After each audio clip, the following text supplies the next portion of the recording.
নবী পুরো বিশ্বজগতের রহমত স্বরূপ।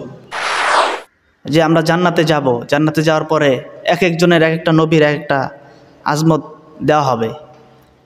যে আমাদের রাসূলুল্লাহ সাল্লাল্লাহু আলাইহি সাল্লামের সবচেয়ে উত্তম চরিত্র ভালো, আমাদেরকে দেওয়া হবে রাসূল সাল্লাল্লাহু আলাইহি সাল্লামের মতো উত্তম চরিত্র। এখন বর্তমানে যে জশ্নে জুলুস 12 রবিউল আউয়াল তারা যে করতেছে, যে নবীর আগমন এই দিন উপলক্ষে তারা আপনার এই জশ্নে জুলুস পালন করে, ঈদের মিলাদুন্নবী পালন করে।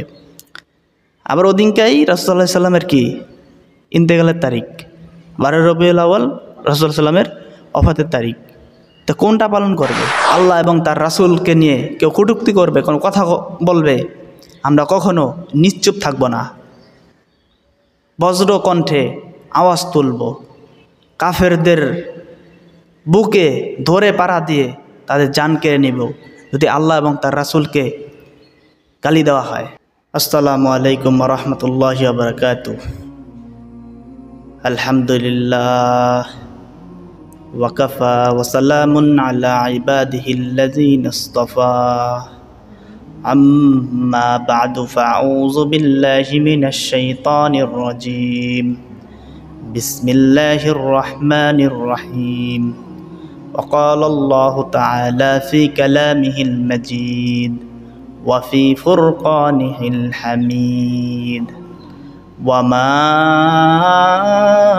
أرسلناك إلا رحمة للعالمين وقال رسول الله صلى الله عليه وسلم من أحدث في أمرنا هذا ما ليس فيه فهو رد আও কামা আলাইহিস সালাতু ওয়াস সালাম।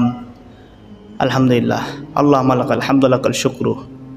আল্লাহ তাআলার লাখ কোটি শুকরিয়া যে মহান রব্বুল আলামিন তিনি কিছু কথা বলার তৌফিক দান করেছেন, এজন্য শুকরিয়া জ্ঞাপন করতেছি আলহামদুলিল্লাহ। আজকের আলোচনা